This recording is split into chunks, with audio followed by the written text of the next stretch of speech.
이상은 여기 보면 이제 건축가 출신이에요. 건축가. 그 건축가 출신, 요즘으로 말하면 서울대 건축학과를 나온 사람이고, 이상시 자체가 되게 이상하게 생겼죠. 완전 롯데 스크류바처럼. 근데 이상, 예, 오감도도 그런데 이상은 제가 이야기했는지 모르겠는데, 이게 오양 이자에 상자를 써요. 상자. 이상은 한자. 이게 상자를 쓰거든요. 그러니까 이상은 내 시 속에는 엄청난 수수께끼 상자가 있다. 그러니까 니들이 알아서 한번 해석을 해봐라. 그런 의미로 이상을 썼어요. 근데 원래 이상은 원래 그 이제 나오겠지만 여러분 교재 한번 보세요. 거기 개관을 좀 보세요.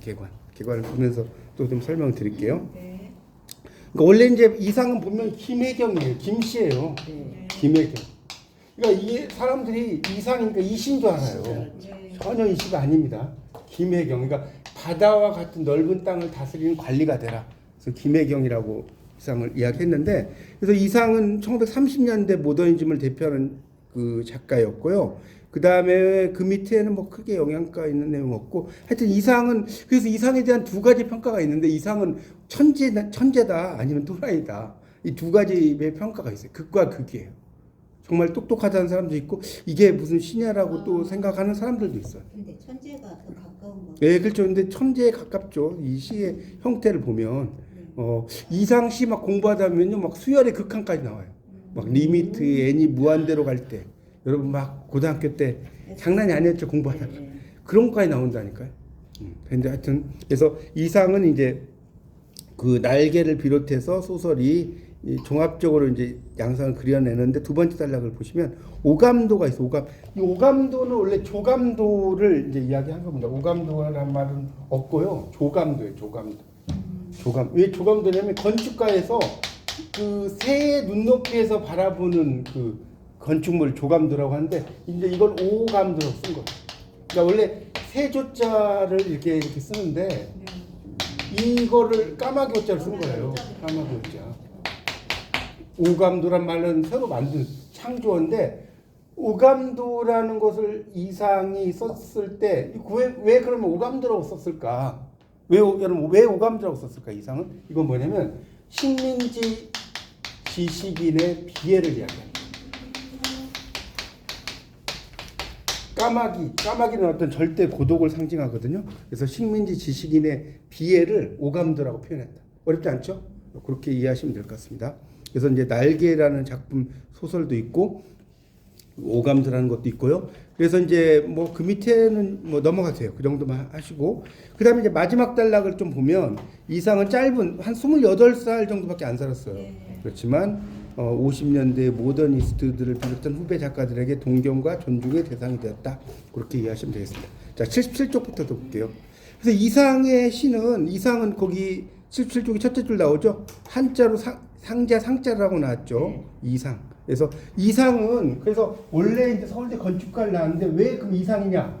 원래 이제 김씨잖아요. 김시영 김상이잖아요. 일본말로 상이 무슨 시잖아요. 그거 알죠? 단학가상. 김씨인데 이분이 이제 건축과를 나와서 건축 감독을 하고 있는데, 일본 사람들이 이분을 김씨라고 생각하니까 김상 이렇게 써야잖아요. 근데 이 성을 이씨로 한 거야. 그래서 이상이라고. 이상은 이씨잖아요. 맞죠? 여기에서 포인트를 얻어가지고 이상이라고 이렇게 쓴 겁니다. 아까 상자에 있었죠? 근데 이상의 시는 어때요? 되게 이상하게 생겼죠? 네. 롯데 스크류바처럼. 그리고 이상은 식민지 지식인의 또 이상이죠. 식민지 지식인의 이상이죠. 그리고 이상은 아까 말씀드렸지만 나는 내 시 속에 수수께끼 상자와 같은 내용을 담았다. 그래서 이상이라고 하는 거에 이렇게 복잡해요. 이상이라는 것 하나가 이상도 되고, 이상하게 생겼다. 식민지 지식인의 이상도 되고, 상자를 숨겨놨다. 그 이상도 되는 거예요. 자, 어렵지 않죠? 그러니까 뭐 이게 시험에 나오진 않지만 여러분이 국문학 공부를 할 때, 이상을 공부할 때는 이 정도는 알고 있어야죠. 왜 김혜경이 도대체 이상이 됐을까? 이해가시죠? 참고로 이거는 알아두십시오. 자, 그래서 그런 걸 좀, 그래서 여러분 이제 문학 공부는 배경 지식이 조금 있어야 돼요. 이런 내용을 알고 공부하면 이상에 대해서 좀 더 이해가 쉬울 수 있겠죠. 자, 그럼 이제 바로 또 책으로 들어가겠습니다. 그래서 77쪽에 이제 보시면 자, 거기 이제 두 번째 단락을 볼게요. 이제 포인트 되는 거. 그래서 이상의 본명은 뭐라고 나와요? 김혜경 나왔죠? 그러니까 바다를 다스리는 관리다. 그러니까 바다만큼 넓은 땅을 다스리는 관리가 되라는 의미로 썼고요. 그 다음에 이제 뭐 누구와 누구 사이에 뭐 태어났다 이런 건 몰라도 돼요. 예, 말씀하세요. 예. 1분만 안내할 게 예.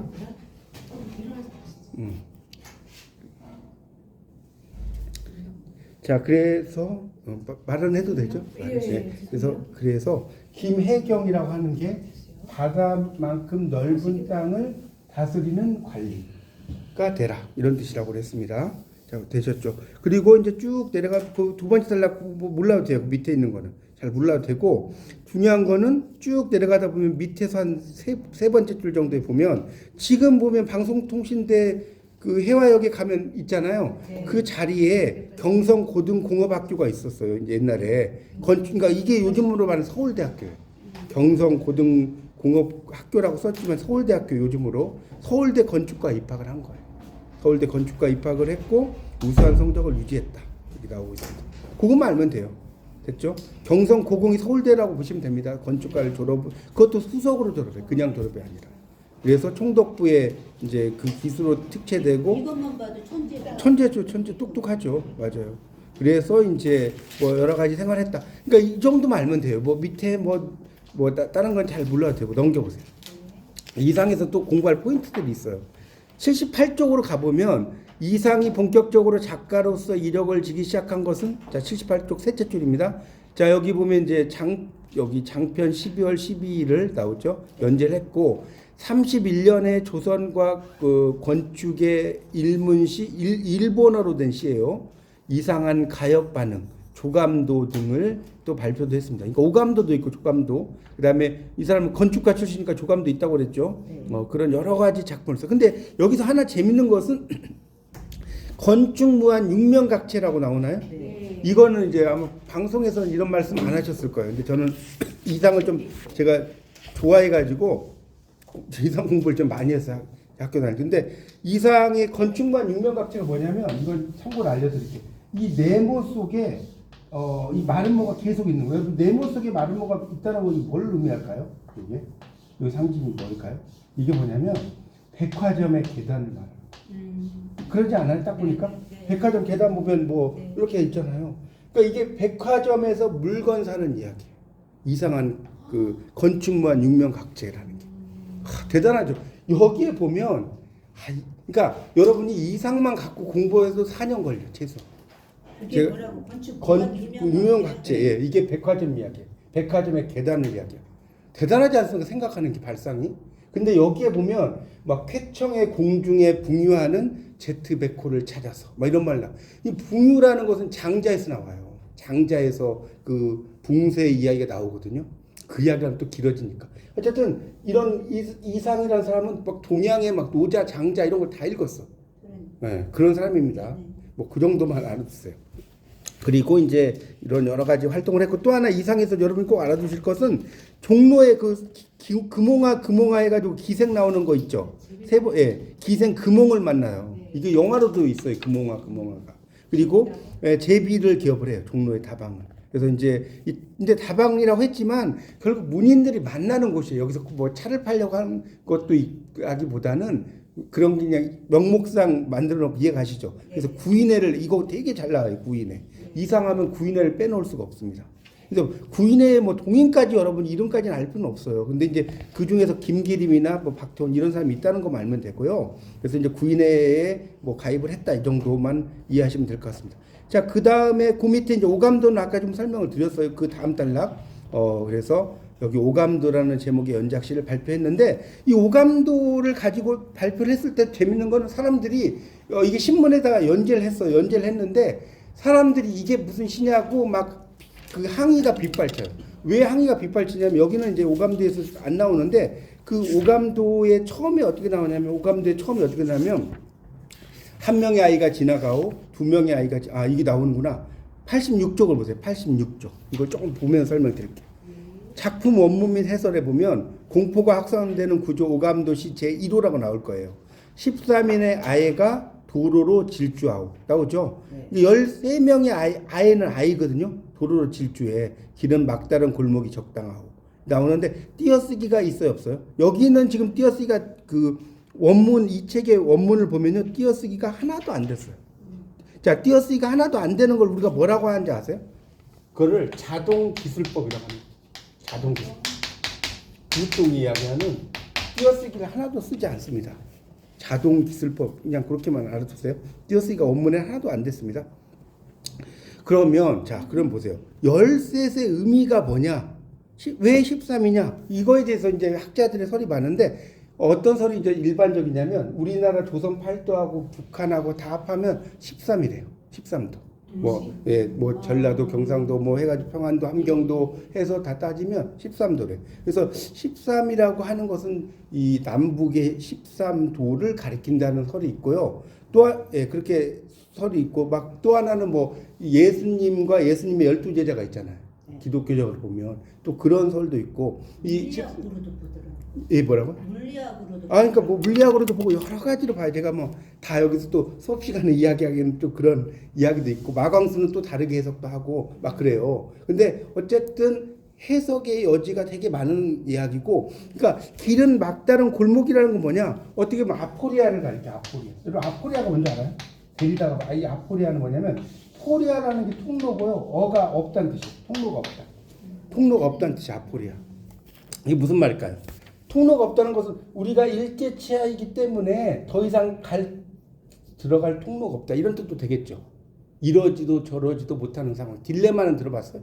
네. 딜레마적 상황을 이렇게 아포리아라고 이야기한 겁니다. 재미지 않습니까? 이 이상에 대해 공부하면. 이런 것들도 여러분이 알아두시면 좋다는 거예요. 어쨌든 이 시가, 그래서 여러분이 한번 보세요. 여러분이 독자라고 생각해 보세요. 이게 시 같으세요? 자, 한 명의 아이가 무섭다고 그래요 하면서 13인의 아이도 무섭다고 그래요. 계속 나가죠. 네. 그리고 13인의 아이는 무서운 아이와 무서워하는 아이와 그렇게뿐이 모였어. 뭐 이렇게 막 써놨어요, 막 내용이. 그러니까 야, 이게 무슨 시냐라고 하면서 막 이 연재된 글에 대해서 막 비판이 어떻게 했어요? 빗발치죠. 그래서 이게 쓰다가 연재가 중단돼. 연재가 중단돼. 무슨 말인지 아시겠어요? 그런 작품을 썼어요. 하여튼 독특한 분이에요, 이상은. 그렇게만 좀 일단 알아두시면 좋습니다. 하여튼 그래서 자, 됐죠? 자, 그래서 이제 그 밑에 있는 거는 여러분 이제 읽어보시고 79쪽으로 볼게요. 좀 빨리빨리 가야 되니까. 79쪽에 1935년의 이상은 경영난으로 재비다방 당연하죠. 네. 경영난이 될 수밖에 없어. 차는 안 팔고 이야기만 하고 있으니까 뭐 경영난이 안 되겠어요. 손님 와도 그냥 공짜로 차주고 뭐 그랬을 거 아닙니까. 그래서 폐결핵 증세가 심해져서 요양을 가서 이제 거기에서 이제 있다가 28 우리나라 나이로 죽게 됩니다. 그리고 이제 김기림의 시집 기상도의 장정을 이제 맡기도 해요. 그러니까 기상도가 이제 김기림은 주지주의라고 써보실래요? 주지주의라고. 김기림의 대표작이 뭐죠? 바다와 나비. 바다와 나비라는 작품이 있습니다. 하여튼 그런 정도만 이해하시고 날개를 또 발표를 했는데 이 최재서라는 사람이 그 밑에 있어요. 거기 79쪽에 한 인용문에서 7줄 내려오면 날개를 발표했는데 소설은 최재서 있죠. 최재서가 뭐냐면 이 최재서라는 사람은 뭐 어떤 사람 뭘로 유명하냐? 그렇죠. 비평인데 주지주의를 비평에 도입을 한 사람이에요. 그걸 알아두셔야 돼요. 최재서 하면 물론 이제 비평도 돼. 근데 주지주의를 도입했다. 이걸 꼭 알아둬요. 이게 포인트입니다. 네, 그래서 이제 하여튼 최재서에 의해서 이렇게 평가를 받았다. 이 정도만 이해하고 그 다음에 이제 여러 작품들을 썼다. 뭐 그거는 그냥 넘어가겠습니다. 이런 여러 작품들을 썼고요. 자, 그 다음 넘겨보세요. 그래서 이제 되게 일찍 죽었다는 게 80페이지 보세요. 80페이지에 보면 둘째 줄 1937년 2월 중순 이상은 일본 경찰의 불령 선인으로, 그러니까 명령에 제대로 따르지 않는 거예요. 그런 조선 사람이라는 거예요. 체포되어서 일본에 이제 니시간다서 나오죠. 예, 수감이 됩니다. 그러니까 거기에 수감됐다. 폐결핵이 건강 악화라는 게 여기다 폐결핵 썼어요. 폐결핵. 요즘은 폐결핵이 뭐 정말 별 병 아니지 않나요? 요즘 폐결핵 걸려서 약 이렇게 먹으면 다 괜찮으시는데 그 당시만 해도 이 당시 생각해보세요. 1937년 뭐 이 무렵이잖아요. 그러니까 그때는 폐결핵이 되게 무서운 병이었거든요. 그래서 도쿄 제대 부속병원에서 28살 정도에 일찍 죽습니다. 자, 오감도란 시 보세요. 거기 오감도 그 시 보이죠? 바로 위에 이렇게 써져 있어요. 쭉 이렇게 세로로 내려가지고 이렇게 써 있습니다. 그래서 이 작품 세계의 특징, 자 여기 별 3개 쳐놓으세요. 작품 세계의 특징 별 3개. 자, 이상의 시의 작품 세계의 특징은 이렇게 초록색으로 써진 1, 2, 3번이 답인데, 자 초록색으로 써진 첫 번째를 보면 근대적 삶의 양식과 파토스의 영점. 이 파토스의 영점이라는 말이 뭔 소리냐? 이건 좀 설명해. 감정. 그렇죠, 감정. 잘하시네. 지금 파토스라는 말이 있고요. 플라톤에 나. 네, 그렇죠. 그런 말도 있죠. 파토스가 있고 또 하나가 뭐가 있어요? 로고스라는 게 있어요. 로고스. 그래서 이거는 감성이라고 번역하고요. 요건 이성이라고 번역합니다. 파토스와 로고스. 여러분 이제 문학을 공부하시다 보면 이 말이 되게 많이 나와요. 파토스, 로고스. 이거를 그냥 우리가 파토스를 우리말로 감성 있게 안 써요. 그러니까 이런 그 여러분 국문학을 공부를 해도 기본 영어 단어가 어떤 뜻인지 알아야 돼. 뭐 해석을 할 필요는 없지만. 그래서 바로 나오잖아요. 파토스라고. 그래서 근대적 삶의 양식과 그러니까 어떤 감성, 영점이라는 건 이제 말 그대로 가장 가장 중간이 된다. 이런, 그러니까 이게 영점이라는 게, 롤랑 바르트라는 프랑스 비평가의 책 중에 뭐가 있냐면, 영도의 글쓰기라는 거예요. 영도의 글쓰기. 나중에 좀 기회 되면 한번 읽어보셔도 좋은데, 롤랑 바르트라는 그 프랑스의 비평가가 있어요. 나중에, 그렇죠. 구조주의, 3학년 때 문학 비평론 공부하시면 배우시겠지만, 영도의 글쓰기가, 저도 대학원에서 영도의 글쓰기 이런 걸 근데 이게 도대체 뭐냐 했더니 중립적인 글쓰기, 뭐 어떤 약간 뭐 다른 감정이 섞여 있지 않는 중립적 글쓰기를 영도의 글쓰기라고 하더라고요. 근데 그런 것처럼 이제 파토스 영점이라고 하는 거. 자, 이건 밑에 읽으면서 좀 볼게요. 자, 이상의 작품 세계를 설명하는 첫 번째 키워드는 근대성에 대한 응시다. 응시라는 건 바라본다는 거잖아요. 그래서 이상이 본격적으로 작품 활동하던 30년대 경성, 서울은 근대 도시의 면모를 갖추기 시작을 하죠. 우리에게 익숙한 근대적 문물, 근대를 대변하는 가치가 1930년대 삶의 새로운 환경과 관련되었다. 뭐 이런 얘기. 그러니까 이런 걸 이제 우리가 뭐라고 합니까? 근대성에 대한 응시라고 하는 거예요. 지금 나왔지만 이렇게 다시 한번 써보시면 이런 걸 이제 근대성에 대한 응시.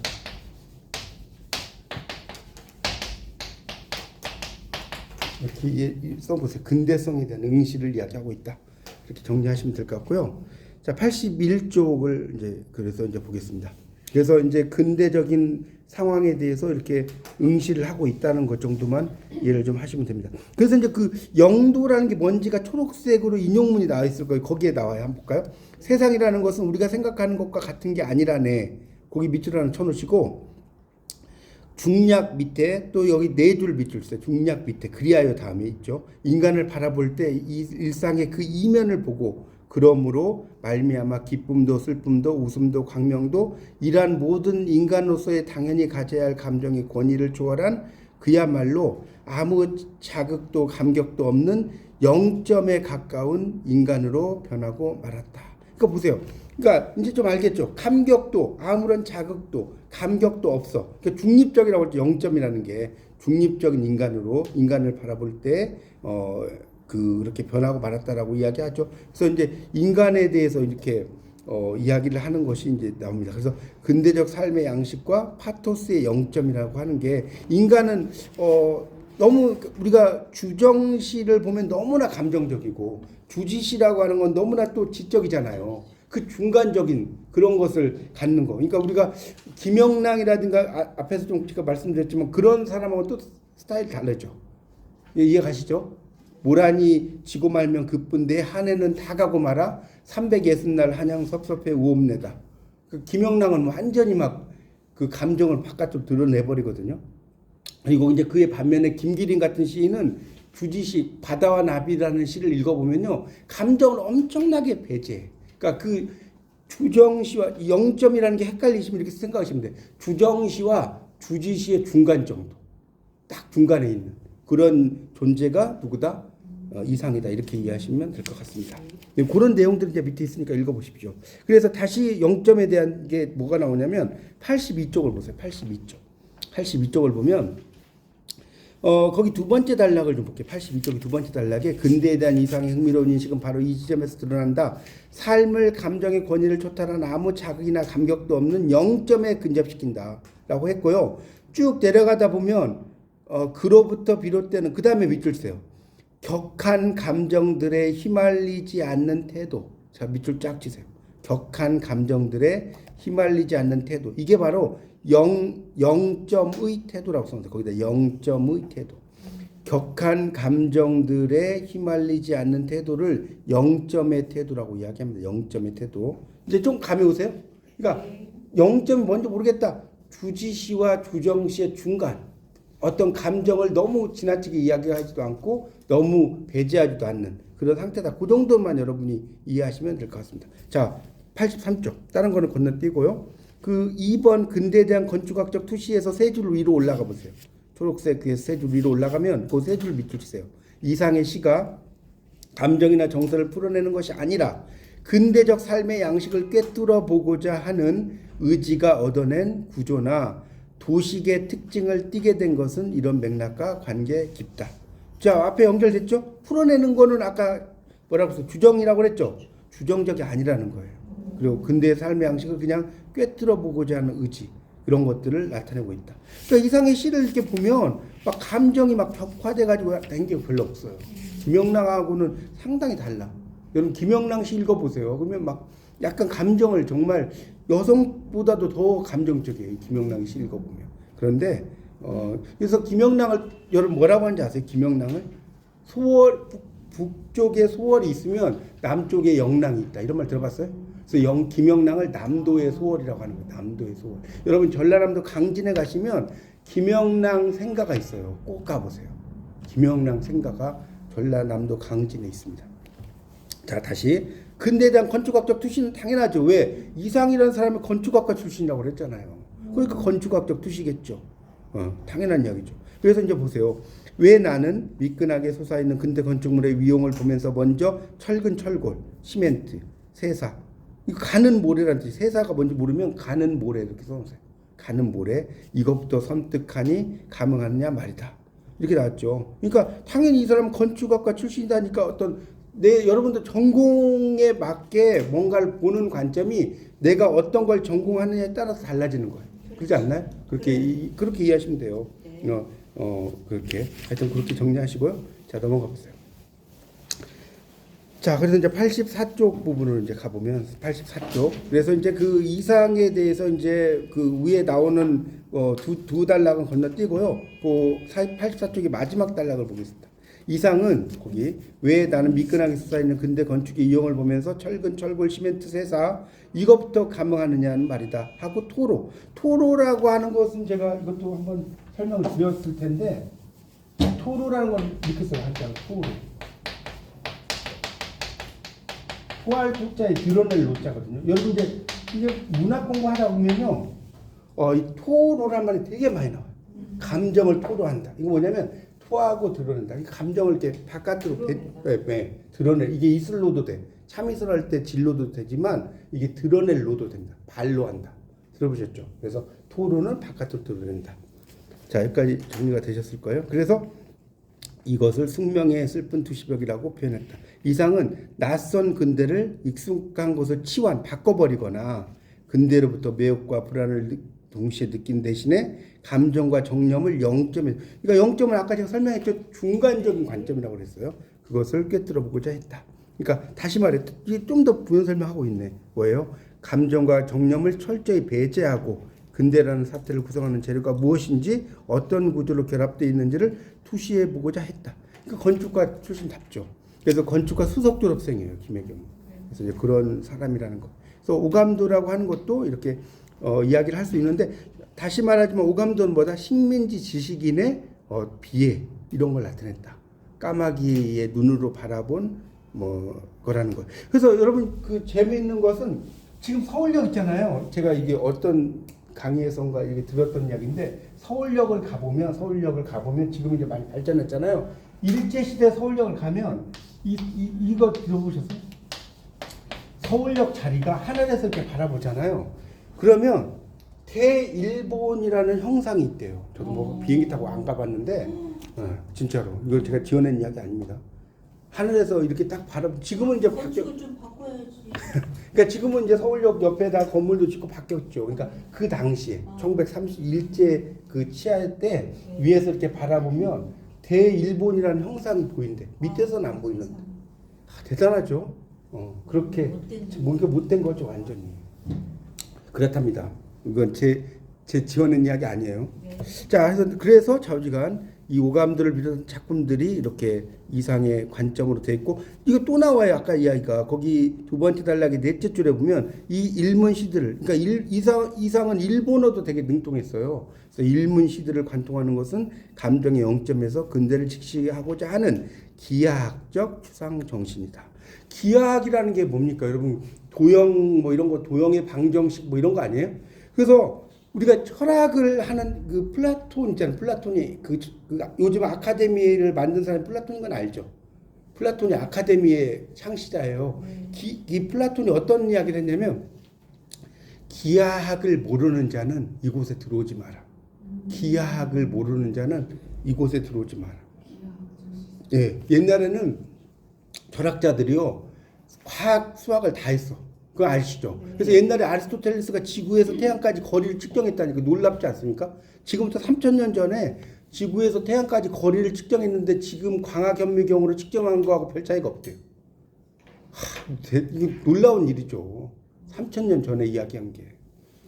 대단한. 그러니까 저도 공부를 뭐 좀 하긴 했는데, 옛날 이런 철학자 플라톤 이런 사람 비하면 그냥 세 발의 피도 안 돼. 그렇죠? 대단한 분들입니다. 네, 그 정도만 알고 넘어가겠습니다. 자, 원문에서 아까 오감도 나넷이 87쪽으로 가서 이건 이야기했어요. 오감도의 그 13명이 뭐냐? 자, 보세요. 나오지? 87쪽 볼까요? 오감도 이론은 나넷이로 꼽힌다. 나오네요. 나넷이. 되게 난해해요. 자, 그러나 작품을 해석할 수 있는 것을 이렇게 보면 여러 가지 해석의 실마리가 있는데, 왜 아이가 등장하는지, 왜 하필 13인의 아이인지, 왜 이들이 무서워하는지에 대해서 이렇게 이제 자, 여기 좀 밑줄 주세요. 작품 외부의 자료에 의존해 해석할 수밖에 없는데, 여기 밑줄 짝. 자, 이거를 좀 유식한 말로 뭐라고 할까요? 외부의 자료에 의해서 해석한다. 이거 전에 한번 설명을 드린 것 같은데, 한영훈의 님의 제목에서 안 했나요? 자, 비평에는 뭐가 있다. 내재적 비평과, 이건 알겠어요? 비평에는 외재적 비평과 내재적 비평이 있어요. 작품 그 자체만 볼 것이냐, 작품의 외적인 걸 볼 거냐. 그냥 한영훈의 님의 침묵에서 님을 내재적으로만 보면 사랑하는 님이죠. 그렇지 않나요? 네. 님은 같습니다. 사랑하는 나의 님은 같습니다. 그런데 외재적, 역사적인 그 당시에 배경을 보면 이 뭡니까, 한영훈 님이라고 하는 것은 조국도 되고 절대자도 되고 님도 되는 거죠. 그렇게 이해하시면 돼요. 이거 되게 중요합니다. 이거 비평이 내재적 비평과 외재적 비평이 있는데, 결국 이것은 외재적 비평으로 보는 거다. 그 이야기예요. 그렇게 정리하시면 될 것 같습니다.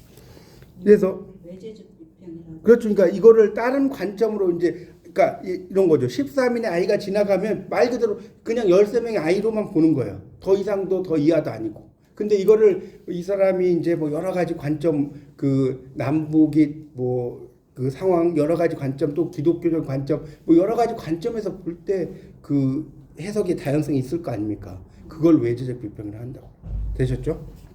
자, 그렇게 이해를 하시면 됩니다. 하여튼 시의 의미는 어쨌든 다양하다. 그래서 이제 시에 제시된 사건을 보자. 그 밑에 보십시오. 일행에 중심된 사건이 명기되어 있다. 명기는 확실하게 쓰여져 있다, 이런 뜻이에요. 명기라는 게 명기되어 있는데 13명의 아이가 질주하고 있는 거다. 달리고 있다는 소리죠. 시의 내부에 주어진 현실. 이 문장은 시의 기본적 상황을 가정하고 있다. 그래서 그 13명의 아이가 달려가는데 길은 막다른 골목이 적당하다. 이렇게 나왔잖아요. 그러니까 어쨌든 이거는 그 작품 자체로만 봐도 막다른 골목이 적당하다는 건 뭐예요? 더 이상 오도 가도 못하는 상황. 이걸 아까 제가 뭐라고 했죠? 한자로 진퇴양난. 진퇴양난이란 말 들어봤죠? 이 진퇴양난의 상황을 가리킨다는 거예요. 막다른 골목은 진퇴양난, 이렇게 써놓으십시오.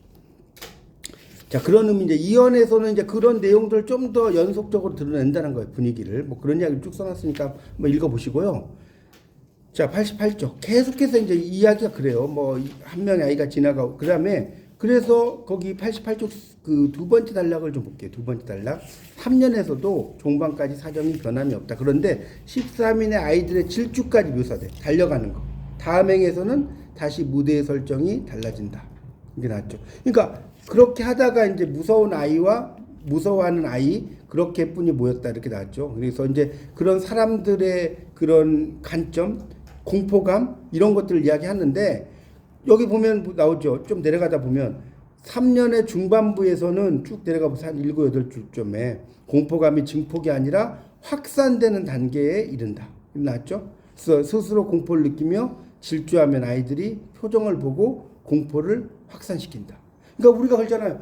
나는 안 무서워. 나는 안 무서운데 무서운 아이를 내가 바라보면 나도 무섭지 않나요? 그렇죠. 세상이 그러잖아요. 나 뭐 이런 거 하나도 안 무서워. 근데 그 옆에 있는 애를 보니까 막 떨고 있어. 너 지금 떨고 있니? 그걸 바라보면 나는 더 떨린다는 거예요. 그 이야기를 쓰는 겁니다. 공포에 대한 것들을 이제 상호 확산하는 단계. 뭐 이런 식으로 쭉 이야기가 그래서 공포가 확산된다. 자, 그다음 다시 89쪽. 그래서 이제 사연은 이런 것이 이제 계속해서 이제 연세에 의해 표현하고 있다. 비유적으로 말하면 밀폐된 공간. 아까 얘기했잖아요. 밀폐된 공간 밑줄 쳐보세요. 이게 막다른 골목이에요. 막다른 골목. 밀폐됐잖아요. 막다른 골목에서 더 이상 갈 수가 없는 그런 상태. 그런 걸 이야기한다는 거죠. 그래서 이제 이 공포라고 하는 것 자체가 결국은 모든 곳에는 다 공포가 있다는 거예요. 우리가 이 인생을 살아가는 것 자체가 공포의 연속이죠. 우리가 살아가는 게 뭐 그런 이야기를 이제 쭉 써놓은 겁니다. 그래서 읽어보시면 될 것 같아요. 그러니까 그런 내용들로 이제 오감도라는 시가 이어지고 있다. 그 정도로 여기는 이해하시면 될 것 같습니다. 그래서 다시 이제 넘겨보세요. 90쪽을 넘겨보면 두 번째 단락에 이 공포는 두 가지 맥락을 지닌다. 그 두 번째 단락 찾아보세요. 그래서 자신을 위협하며 밀려오는 근대적 시간, 근대적 생활과 규율에 대한 공포가 첫 번째다. 그렇죠? 근대적 시간, 근대적 생활과 규율에 대한 공포고 다음으로는 그러니까 이게 이제 1번입니다. 거기다 1번이라고 좀 써놓으시면 좋겠어요. 먼저 다음에 1 동그라미 해서 자신을 위협하며 밀려오는 근대적 시간, 근대적 생활과 규율에 대한 공포고 그다음에 그 다음으로는 옆에다 2번 동그라미 해보세요. 그래서 근대적 규율 바깥으로의 탈주, 근대적인 규율 바깥으로 탈주가 어디로 가는지에 대한 상태. 그러니까 결국은 불확실성을 이야기한다는 거예요. 불확실성. 그러니까 이게 이제 그 시대적인 상황을 보면 그거죠. 우리가 일제하에 있는데 언제 독립이 될지 모르잖아요. 그렇지 않나요? 네. 지나고 나니까 1945년에 해방이 된 거지. 그 당시에 살 때는 전혀 알 수가 없다는 거예요. 그렇게 이해하시면 돼요. 그러니까 그런 상황을 이렇게 이 시 속에서 표현했다. 여기는 지금 말을 되게 복잡하게 써놨는데 여러분은 그런 맥락들만 좀 이해하면 돼요. 그렇죠. 불확실성이죠. 왜 그러냐면 언제 해방이 될지를 알 수 없는 그런 상황을 이렇게 13명의 아이가 무섭다고 그래요. 뭐 이렇게 나왔잖아요. 그리고 또 하나 중요한 것은 90페이지의 마지막 단락 볼게요. 마지막 단락. 자, 그러면 왜 꼭 아이라고 했을까? 아해가 아이라고 그랬잖아. 13명의 아이가 아니 예를 들어서 13명의 어른이 무섭다고 그리고 이러면 안 되냐 이거죠. 왜 아이라고 했을까? 그것은 아이들이 아버지와 달리 완전히 근대적 시간에 의해 일상을 규율당하는 주체가 아니기 때문일 것이다. 그러니까 어떤 아이의 어떤 순수함이라든가 이런 것들을 잘 이 시 속에 뭐 그 윌리엄 워즈워드의 그 무지개에 보면 이런 게 나오거든요. 어린이는 어른의 아버지. 혹시 들어보셨어요? 네. 네, 어린이는 되게 유명한 말이에요.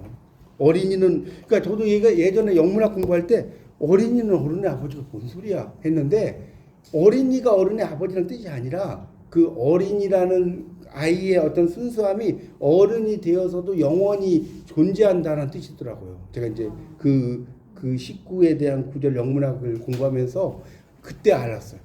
그러니까 사람이 어린 아이였을 때 순수함을 지켜가기가 여러분도 지금 살아보셨지만 어렸을 때의 어떤 순수함을 지금까지 지켜가면 이게 또 이상하다고 생각하죠. 너무 얘는 순진해. 이렇게 생각하잖아요. 근데 그 윌리엄 워즈워드는 어른이 되어서도 어린이의 순수함을 계속해서 유지하는 것을 원한 시인이에요. 그 정도까지만 이야기할게요. 그래서 그런 의미에서 이제 어린이라고 했다.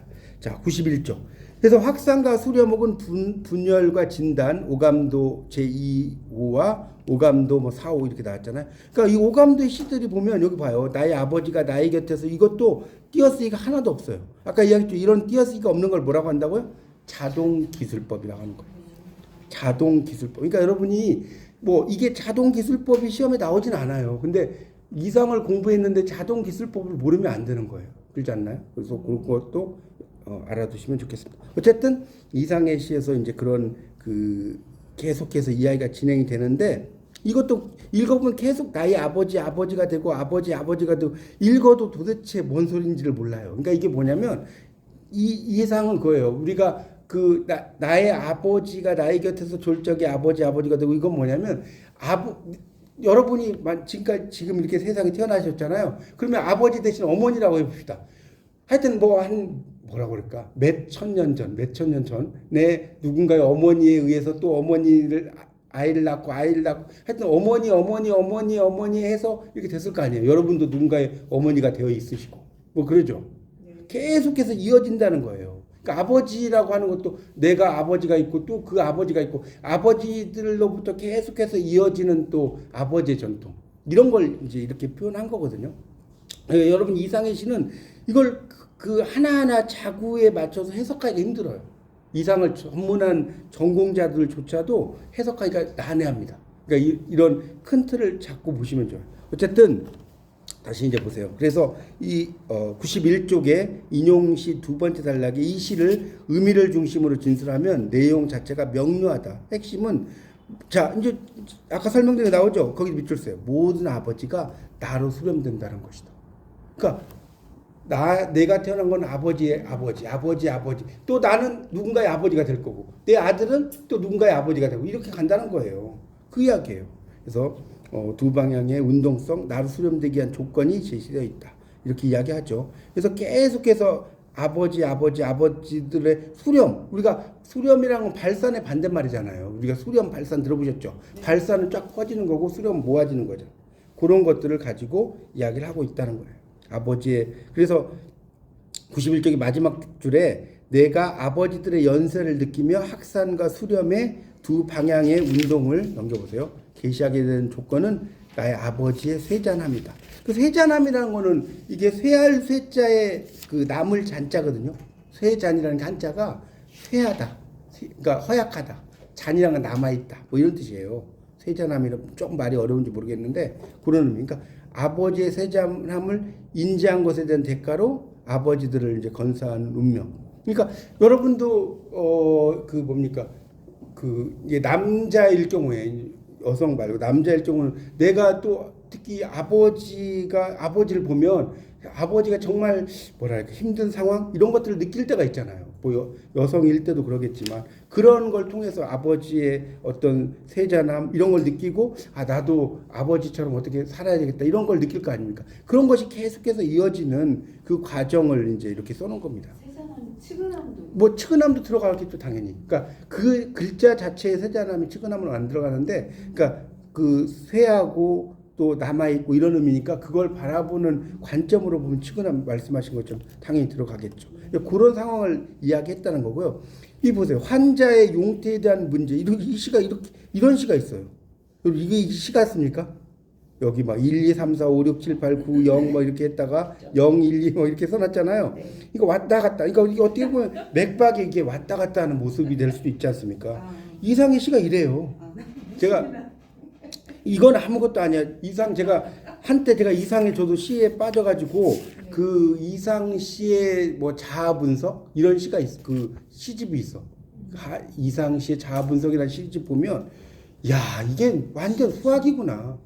그러니까 여러분 수학이 싫어가지고 국문과 왔는데 이상을 내가 전공하잖아요. 수학을 해야 돼. 네, 수학을 해야 돼. 막 수열에 이런 데인 것 같아요. 이름이 예, 그러니까 이상하게 생겼다니까. 예, 그래서 그 리미트가 나온다니까 진짜. 이거 진짜 거짓말이 아니에요. 이상식 공부하려고 수열에 극한을 해야 돼. 근데 너무 멋진 것 같아요. 그래서 학과를 확실히 나와서 그래서 여기서 또 재밌는 게 뭐냐면 봐요. 봐요. 이상 되게 재밌어. 진단 뭐 이렇게 써놨죠. 그 밑에 봐요. 이상 책임의사 이상 나왔죠. 그러니까 이상을 가지고 말장난하는 거야. 네. 이상은 아까 없었잖아요. 이상이 막 여러 가지 의미에 그 이상이 또 있어. 이상하게 생겼네가 아니라 이상 뭐 끝 할 때 그 이상을 또 놨었어. 아, 이 말장난의 천재 아니에요? 네. 그렇게 써놨어요. 그래서 진단서 형태로 이루어졌고 환자의 용띠에 관한 문제라는 제목 아래 진단의 내용이 도식으로 써져 있다는 거예요. 그러니까 여러분이 뭐 이거를 자세히 알 필요는 없지만 어쨌든 이상은 참 독특한 시이긴 하잖아요. 네. 그렇죠. 그렇게 이해하시면 돼요. 이상. 그래서 그러니까 이상에 대해서 야 이게 천재다라고 하는 사람이 이게 뭐야라고 하는 사람이 있는 거예요. 그렇게 이해하시면 돼요. 절대 이해 못하는. 네, 보통 사람 이해 못하죠. 그러니까 천재 시인이면 네, 정신병자. 그래서 뭐 여기 나오는 지금 여기 93쪽에 막 수학적으로 막 써놓은 게 있는데 뭐 그런 걸 여러분이 알 필요는 없어요. 하여튼 이상이라는 사람은 이렇게 환자들의 맥박의 흐름이 막 1, 2, 3, 4, 5, 6, 7, 8, 0, 0, 1, 2, 3, 4 이렇게 할 거 아닙니까? 이렇게 흘러가는 모습을 이렇게 써놓은 거구나. 0과 근데 그것이 이제 나중에는 0과 이 재밌는 거 여기 봐봐요. 다른 건 몰라도 92쪽 시를 보면 왼쪽을 다 보면 점 밑에 다 0000이죠. 봐봐요. 오른쪽 끝에 봐봐. 다 1111 점이죠. 네. 그러니까 결국 0과 1로 수렴하는 거야. 개념 이해 가요? 수렴은 모아진다고 그랬잖아요. 이런 걸 염두에 두고 쓴 거라니까. 그냥 쓴 게 아니에요. 봐봐요. 다 모아지잖아. 0으로 모아지고 1로 모아지고. 그래서 그런 내용들로 이제 그 써놨다는 겁니다. 그래서 이상의 시를 이렇게 읽어보면 여기 나온 것이 여러분 이상이 다라고 생각하면 오산이에요. 이거는 제가 볼 때는 한 1000분의 1도 안 돼요. 이상에 대한 1000분의 1도 안 돼요. 그냥 정말 아주 지극히 그냥 일상적인 내용들만 나온 거고. 자, 94쪽으로 가볼게요. 절망의 재기적 운동, 꽃나무로부터 절벽. 자, 이 재기라는 것은 여러분이 이제 재기대명사 이런 거 나오는데 재기가 뭔지 아세요? 재기. 다시 돌아간다. 재기. 그 정도는 한자 쓸 때 알죠? 아, 읽을 줄 모른다. 아니, 그럼 어려운 글자 아닌데. 재기란 말, 네, 안녕하세요. 재기란 말 많이 쓰지 않아요. 다시 돌아간다. 우리가 영어 공부할 때 재기대명사 이런 거 들어보셨을 텐데. 하여튼 그 재기, 다시 돌아간다는 뜻이에요. 하여튼, 그래서 그 재기입니다. 그래서, 자, 재기라고 써놓은 거예요. 지금 94페이지에 3번 절망의 재기적 운동 거기를 보고 있습니다. 94페이지 3번. 그래서 꽃나무로부터 절벽으로라고 이제 나오죠. 그래서 이상의 꽃나무라는 그 밑에 보면 게 있어요. 이상문학 전집에 뭐 나왔다고 나오죠. 이렇게 한번 볼까요? 여기 꽃나무라는. 자, 벌판 한복판에 꽃나무 하나가 있어. 근처에는 꽃나무가 하나도 없어. 꽃나무는 제가 생각하는 꽃나무를 열심으로 생각하는 것처럼 열심히 꽃피워 가지고 섰소. 꽃나무는 제가 생각하는 꽃나무에 갈 수 없소. 나는 막 달아났소. 한 꽃나무를 위하여 그러는 것처럼 나는 참 그런 이상스러운 흉내를 내었소. 이게 이상이 재밌는 게, 봐요. 이상이라는 이름을 이렇게 아까도 이상 여기 그 92쪽에 이상 책임의사 이상 써놨죠. 거기 이상 써놨잖아요. 여기 이 시에서도 이상스러운 이상 있어요, 없어요? 네, 있어요. 자기 이상이란 말을 이름 가지고 말장난을 되게 많이 해요. 이상. 봐요. 이상. 제가 그 1집의 시에도 이상과 이상이라는 시를 썼었어요. 이상이라는 사람의 이상과 이상. 그래갖고 이제 저도 이제 말장난 한번 해봤는데 하여튼 이상이라는 시인은 이렇게 정말 이름에 대한 가지고 그 패러디 말장난 이런 게 대단합니다. 자, 하여튼 그래서 이 꽃나무라고 하는 것을 가지고 봐요. 좀 밑에 나온 거. 근처에 다른 꽃나무가 없고 오직 하나의 꽃나무만이 목적을 향해 나간다. 여기까지 알겠죠? 그래서 제가 생각하는 꽃나무는 현실 꽃나무가 아니라 생각 꽃나무다. 그러니까 무슨 말이냐면 현실과 생각이야. 그러면 잘 봐요. 현실은 알겠고 생각은 뭐냐? 이상이에요. 이상. 거기 생각에다가 근데 이상은 이상하다 이상이 아니라 무슨 이상이에요? 자, 그 생각에다 이거 써봐요. 이상. 이상적인 아이디어라는 말 들어봤죠? 현실과 이상이란 말 있잖아요. 그 이상이라. 그러니까 이 생각이라는 것은. 그러니까 현실의 꽃나무와 이상의 꽃나무가 있다는 거예요. 그러니까 현실 속에 어떤 자아와 이상 속에 자아가 있다는 거예요. 그런 것들을 이렇게 꽃나무라고 표현해요. 그러니까 여러분 이상의 시에 꽃나무면 꽃이 예쁘다. 뭡니까? 고래와 기레이나 하나 데스.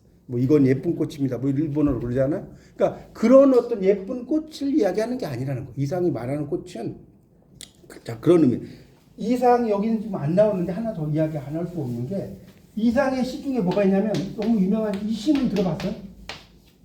안 들어봤어요? 아 이거 들어보셔야 돼요.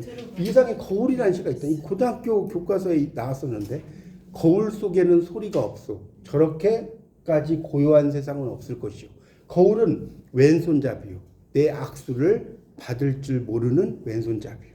너무나 재밌죠. 여러분 봐요. 여러분 거울 앞에서 이렇게 오른손을 내밀어. 거울은 어떤 손 내밀어요? 왼손을 내밀어. 여러분이 오른손 내밀어 거울이 오른손 내민다. 이거 완전히 세상에 이런 일이 나올 거울이야. 그렇죠? 그러니까 결국은 이상이 말하는 거울. 그러면 이상이 말하는 거울은 여러분한테 여쭤볼게요. 자, 거울이 있어, 거울이 있는데 윤동주의 시에 나오는 구리 거울과 이상의 시에 나오는 거울의 차이가 뭘까요? 제가 저는 말씀하실 수 있어요? 말씀하기 대단한 실력인데. 네. 아니 뭐 몰라요. 제가 이제 국문학, 영문학 저는 이제 전공을 했는데 영문학 다니면서 이상의 거울은 단절이요. 단절? 그리고 위에 거는 네, 좀 이따 설명드릴게요. 네, 알겠습니다. 영문과 다니는데 제가 겁도 없이 국문학과 영문과 4학년 때 국문과 4학년에 뭐 현대시 뭐 논인가 이걸 배웠어요. 근데 이제 막 맨날 그 질문을 해야 돼. 그 발표도 안 돼. 그래서 제가 질문을 딱 했어. 한 사람한테 발표. 그 윤동주의 시에 나타난 거울하고 이상의 거울의 차이점이 뭐냐 했더니 국문과 4학년이 대답을 못해. 진짜로. 그래서 제가 이야기를 했어요. 윤동주의 거울에 나타난 시는 자아성찰을 의미하는 거예요. 자아성찰. 자기를, 그러니까 우물도 자기를 쳐다보죠. 네. 거울을 통해서 나를 바라보죠. 자아성찰. 영어로 셀프 리프렉션. 자성문. 자기를 바라보고. 뭐 그러니까 길게 들어가면 나르시시즘으로 갈 수 있는데 약간 나르시시즘은 약간 자아 도취 쪽으로 가니까 그 정도까지는 아니고 나를 돌아보는. 그런데 이상의 시는 지금 말씀하신 대로 단절입니다. 그러니까 같은 거울이라도 이상의 시와 윤동주의 시에 나오는 거울은 완전히 달라요. 이런 게 공부의 재미 아니에요? 네. 이게 시험에 안 나왔다고 해서 이런 걸 안 할 필요는 없잖아요. 그래서 공부라는 건 이런 걸 여러분이 하는 거예요. 자, 그래서 하여튼 꽃나무라는 것도 현실 속의 나의 꽃나무와 이상 속의 꽃나무를 가지고 이제 이상이 대단한 게 뭐냐면 그런 것들을 꽃나무에다 비유해. 우리가 보통 꽃나무에 아까 이야기했죠. 예쁜 꽃. 이렇게 생각하면 안 된다는 거예요. 이상이 말하는 꽃나무는 전혀 달라요. 그래서 이상은 참 생각하는 게 좀 독특해. 일반적인 사람과. 그렇게 이해하시면 재밌지 않나요? 그렇게 생각하면 이상이 말하는 꽃나무는 봐요. 제가 말씀드린 게 95쪽에 나와요. 자, 두 번째 줄 볼까요? 꽃나무는 제가 생각하는 꽃나무라는 이상을 향해 열심히 꽃을 밀어 올리지만 그 목적에 도달할 수 없다. 그러니까 일제의 식민지 하에 현실에서 열심히 뭔가를 하려고 해도 안 된다는 거예요. 그러니까 이게 여러분 이제 깊이 들어가면 뭡니까 우리가 생명파 시인자 생명파 시 뭐죠? 생명파 시인 중에 누가 있어? 서정주하고 유치환 있죠, 유치환. 그런 사람들도 이제 막 공부를 하는 거예요. 유치원하고 서정주 이런 사람들이 다 생명파를 의미하잖아요. 근데 이 생명파의 특징이 뭐냐? 특징이 뭔지 아세요? 현실과 이상의 괴리를 의미하는 거예요. 현실과 뭐라고요? 이상의 괴리. 서정주의 서정주 시의 추천사라는 시가 있어요. 추천사 향단아 그네줄을 밀어라 이런 시가 있거든요. 그거 보면 그 그네줄에 사람이 이렇게 매달려 있어. 사람이 그림 잘 못 그리니까 그러려니 하세요. 그네줄에 이렇게 매달려 있는데 이 그네가 있어. 그네가 매달린 줄이 있어. 그러면 이거는 뭡니까? 현실이죠. 이건 이상이죠. 여러분이 그네를 타고 아무리 현실을 벗어나고 싶어도 그네줄에 묶여 있죠. 그렇지 않나요? 난 그네줄을 이렇게 타고 막 가가지고 서울에서 부산까지 가요? 안 되잖아요. 그러니까 아무리 현실을 내가 벗어나려고 하더라도 나는 현실에 묶여 있는. 이렇게 이해하면 좀 더 쉬울 것 같아요. 그러니까 이상을 향해서 내가 나아가려고 하지만 나의 이상은 현실에 묶여 있을 수밖에 없는. 그거를 서정주가 뭐라고 썼다고요? 추천사. 추천사의 추천은 누굴 추천해준다는 뜻이 아니라 그네를 추천이라고 하는 거예요. 그네를 추천사라는 게. 추천사라는 시가 있어요. 되게 유명해요. 하여튼 그렇게 이해하시면 될 것 같습니다. 그러니까 이 꽃이라고 하는 것이 그냥 우리가 일상적으로 말하는 어떤 꽃의 의미가 아니라 어떤 현실과 이상의 문제를 이야기하고 있다. 그 정도로 여러분이 뭐 꽃나무에 대해서 엄청 길게 써놨는데 그런 그 꽃나무의 그 의미들, 절망의 제기적 운동 이런 걸 이야기한다. 자, 96쪽 보세요. 96쪽. 좀 빨리 하고 마무리할게요. 여기 1교시는. 96쪽의 마지막 단락에 보면 이 시는 찾으셨죠? 절망의 제기적 운동을 보여준다. 제기라는 것도 제가 설명드렸어요. 한자까지 써드리고, 꽃이 보이지 않는 이유는 꽃나무에서 그 꽃나무가 제가 생각하는 꽃나무에 닿을 수 없는 까닭이다. 그러니까 다시 말하면 계속 반복되지만 현실을 벗어나려고 하지만 나의 이상은 현실에 묶여 있다. 뭐 그런 이야기예요. 내가 이렇게 가려고 하는 이상 자체가 현실에 묶여 있는 그런 상황을 이렇게 이제 이상의 관점으로 쓴 거죠. 그러니까 사람마다 서정주나 유치원이나 다 달라. 그러니까 그 서정주 같은 경우는 추천사를 썼고 유치원 같은 경우는 그 뭡니까? 유치원은 그 시를 보면 유치원도 시를 보면 다 현실과 이상의 괴리감에. 자, 유치원의 대표적인 작품 뭐 있죠? 유치원 깃발 있잖아요. 깃발 있지 않나요? 소리 없는 예, 소리 없는 아우성 저 푸른 해원을 향하여 흔드는 영원한 노스텔저의 손수건. 맞죠? 그러니까 결국은 소리 없는 아우성이에요. 소리 없는 아우성. 순정 물결같이 바람에 나부끼고 오로지 맑고 굳은 이념의 표대 끝에 애수는 백로처럼 날개를 펴다. 아, 누구인가 이렇게 슬프고도 애달픈 마음을 맨 처음 공중에 달 줄 안 그는. 뭐 이런 시 아닙니까? 거기에 보면 이 소리 없는 아우성이라는 게 그런 거예요. 자, 아우성을 치면서 이상으로 가려고 하지만 현실에 묶여 있는 거. 그러니까 봐, 깃발하고 깃대 봐요. 자, 이 더 설명드릴게요. 여기 깃대야. 여기 깃발이야. 그럼 깃대는 뭘로? 깃대는 의미하겠어요. 이제 여러분 이야기하셔야 현실이죠. 깃발은 뭐겠어요? 현실이면 이상이죠. 자, 이 깃발이 막 현실을 벗어나고 싶어 열심히 가려고 해. 가해볼까요? 깃대에 매달려 있잖아요. 이렇게 표현하고, 그러니까 여러분이 유치원의 깃발을 그냥 깃발 이야기 이런 게 아니라니까. 여러분 이제 국문학을 공부하면 이게 현실과 이상의 괴리감을 유치원이 표현했구나. 좀 이거 제가 지어낸 말 아니고 진짜로 논문에 나오는 이야기예요. 자, 그렇게 이해하시면 됩니다. 그런 내용들이 이제 쭉 있어요. 그러니까 여러분이 한번 읽어보시고, 자, 결론하고 좀 쉴게요. 자, 결론은 아까도 저번 시간도 제가 이야기했지만 다시 한번 문학사적 의의라는 거예요. 결론 나오면 무조건 문학사적 의의입니다. 자, 여기 읽고 좀 쉬겠습니다. 이상은 30년대 모더니즘을 대표하는 작가다. 그리고 이상의 작품을 발표하는 30년대 정성은 서울이에요. 문물과 삶의 양식이 본격적으로 근대화되기 시작하며 완연한 근대 도시의 면모를 갖추고, 그러니까 이 당시에 막 전철도 있고 막 근대 도시의 면모를 갖추긴 해요. 그래서 이상은 도입되는 근대 물질의 토대뿐 아니라 근대적 삶의 정식의 양식까지도 꿰뚫어 보려고 했어. 근데 그걸 아까 이야기했죠. 너무 지나치게 감정적으로 가지 않는다. 그걸 0점이라고 그랬잖아요. 그렇죠? 중립적으로 쓰려고 했다는 겁니다. 그렇게 이해하시면 되겠고요. 마지막 단락에 이상은 짧은 생애를 살다 갔지만 그의 문학은 50년대 일군의 한 무리의 모더니스트들을 비롯한 후배 작가들에게 동경의 대상이었으며 현재까지도 당대의 문학을 혁신하려는 작가들에게 끊임없이 참조점을 제공하고 있다. 자, 그래서 이상을요. 자, 이걸 또 설명 하나만 더 곁들이면 무슨 주의라고 하느냐? 무슨 주의라고 그래요? 이거 아셔야 되는 거예요. 초현실이라고 하는 거예요. 이상이다. 자, 이걸 이제 좀 더 유식한 말로 시르 리얼리즘이라고. 리얼리즘 현실주의는 알죠? 이 정도는. 네. 리얼리즘. 여기다 SUR이 붙으면 넘어간다는 뜻이에요. 그래서 뭐 이걸 어떨 때는 리얼리즘이라고 하고요. 이걸 또 어떨 때는 시르로 또 읽어요. 시르 리얼리즘. 이렇게 있습니다. 초현실주의. 그래서 그 1930년대 김영랑이나 이런 사람은 그 시인은 초현실주의란 말 안 쓰잖아요. 이상에게 써요. 그래서 이상이 독특한 거예요. 지금 제가 말씀드린 건 빙산의 일각입니다. 이게 다가 아니에요. 근데 재밌지 않나요? 오감도라는 말도 그렇지. 그 다음에 아까 건축만 육면각체란 말도 그렇지. 이름에 대한 상징도 그렇지. 그렇죠? 오감도에 나타난 13명의 아이에 대한 의미도 그렇지. 뭐 거울이라는 것도 아까 말씀드렸죠.